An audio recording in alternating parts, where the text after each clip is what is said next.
Le pays de la liberté, de Ken Follett.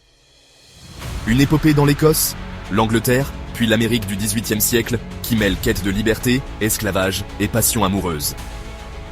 Malachi, que tous s'appellent Mac, est un jeune mineur écossais de 21 ans, révolté contre le système de l'époque qui réduit les ouvriers à une forme d'esclavage légal. Refusant de continuer à travailler dans les mines comme l'impose la tradition, il est châtié en public avant de fuir pour Londres, où il découvre la misère urbaine, mais aussi les prémices des luttes sociales.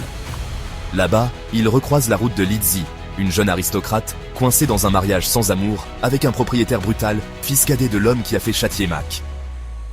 Lizzie est mieux née, mais elle non plus ne supporte plus les contraintes sociales. En désaccord avec son beau-père et son mari, lesquels complotent d'ailleurs derrière son dos pour exploiter du charbon sur son terrain, elle va peu à peu s'éloigner de son milieu.